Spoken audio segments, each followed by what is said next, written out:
Profil yang ketiga yaitu Nadiem Makarim, ya. Nadiem Makarim, pendiri Gojek, lahir di Singapura 4 Juli 1984. Ia memiliki ayah bernama Nono Anwar Makarim yang berasal dari Pekalongan, yang berprofesi sebagai pengacara, dan ibu bernama Atika Al-Gadri dari Pasuruan yang bekerja di bidang non-profit. Nadiem Makarim memiliki 2 saudara perempuan. Istri Nadiem Makarim bernama Franka Franklin. Mereka menikah pada tahun 2014 yang lalu. Dari pernikahannya ini, Nadiem Makarim mempunyai seorang anak yang bernama Solara Franklin Makarim. Diketahui bahwa Nadiem Makarim mulai bersekolah di SD di Jakarta. Kemudian ia lulus SMA di Singapura. Dari Singapura ia kemudian melanjutkan pendidikannya di jurusan International Relations di Brown University, Amerika Serikat.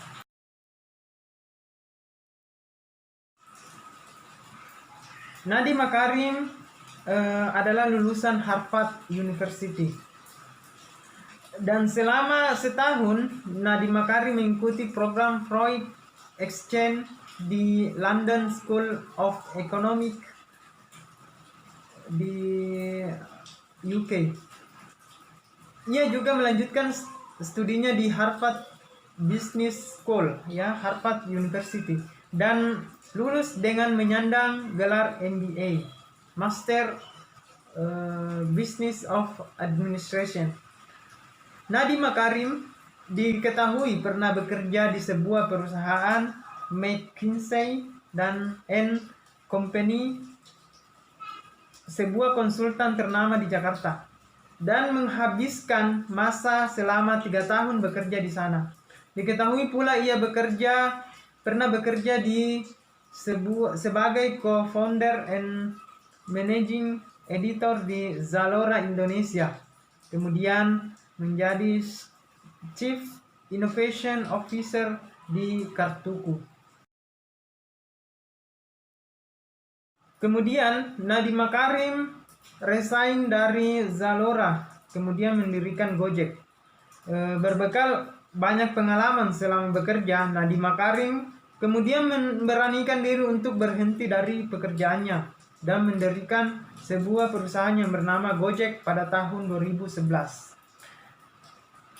Beliau berkata bahwa saya tidak betah bekerja di perusahaan orang lain. Saya ingin mengontrol takdir saya sendiri. Nadiem Makarim. Alasan sederhana itulah yang membuat Nadiem Makarim mencoba merintis perusahaan sendiri yang kemudian dikenal dengan nama Gojek, berbekal pengalaman kerja serta memiliki jiwa entrepreneurship. Ide bisnis Gojek. Ide bisnis transportasi Gojek sendiri berasal dari pemikiran Nadiem Makarim sendiri ketika ia berdiskusi dengan tukang ojek langganannya. Ya, Nadiem Makarim jarang menggunakan mobil karena mobilitasnya yang tinggi. Ia lebih sering menggunakan jasa ojek. Dari perbincangannya dengan para tukang ojek, ia menemukan kenyataan bahwa hampir sebagian besar tukang ojek menghabiskan waktunya hanya menunggu pelanggan saja dan susah untuk mencari pelanggan. Dari sisi yang lain, kemacetan Jakarta juga memperburuk, maka dibutuhkan sebuah layanan transportasi yang cepat serta pengiriman yang cepat untuk membantu masyarakat Jakarta. Awal berdirinya Gojek. Ya. Kemudian pada tahun 2011 Gojek kemudian resmi menjadi sebuah perusahaan yang didirikan oleh Nadiem Makarim. Nadiem Makarim kemudian menjabat sebagai CEO Gojek. Awal berdirinya Gojek, Nadiem mempunyai 20 driver Gojek, ya. Dan sistem yang ditawarkan yaitu via telepon call center, di mana seorang pelanggan bisa menghubungi call center untuk mendapatkan driver terdekat. Pada waktu itu jumlah karyawan Gojek masih sangat terbatas dan drive-nya pun masih sangat terbatas. Namun dengan keyakinan yang kuat dari Nadiem Makarim akan perusahaannya, membuat Gojek bisa bertahan hingga melaju pesat beberapa tahun berikutnya.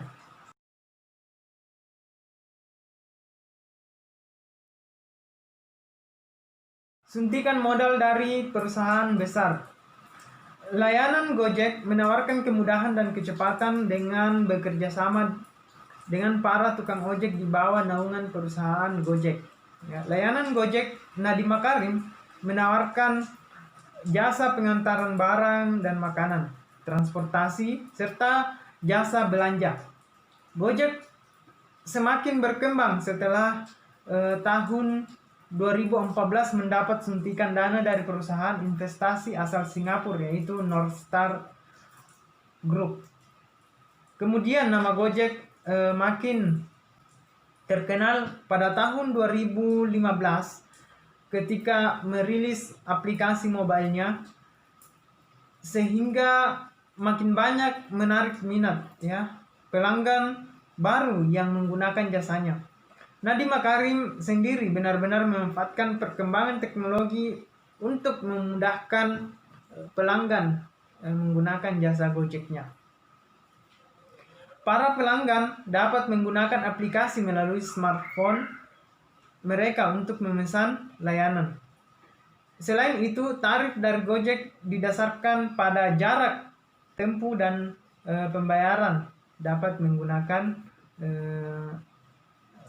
cash atau GoPay ya. Sekarang ia sudah memiliki lebih dari 300.000 orang tukang ojek yang tersebar di berbagai wilayah di Indonesia di bawah naungan perusahaannya. Gojek perusahaan teknologi transportasi nomor 1 di Indonesia. Segala inovasi yang ia lakukan sehingga bisnisnya kemudian banyak diliput oleh media sebagai perusahaan yang merevolusi transportasi ojek. Berkat kerjasama Nadiem Makarim, pendiri Gojek, dan para karyawan serta drivernya, kini Gojek merupakan salah satu perusahaan teknologi jasa transportasi nomor 1 di Indonesia. Perusahaan Gojek kini melayani lebih dari 50 kota di Indonesia dan memiliki lebih dari 300.000 driver yang tersebar di Indonesia. Nilai kapitalisasi perusahaan Gojek kini mencapai lebih dari 53 triliun rupiah. Hal tersebut menjadikan perusahaan Gojek sebagai salah satu layanan perusahaan unicorn atau perusahaan rintisan startup dengan nilai valuasi lebih dari 1 miliar dolar. Itulah informasi mengenai biografi Nadiem Makarim, sang pendiri Gojek, dan kisah berdirinya perusahaan Gojek. Ya, mudah-mudahan teman-teman bisa terinspirasi dari ketiga tokoh ini ya. Semangat buat teman-teman untuk selalu memacu dirinya untuk berpikir kreatif.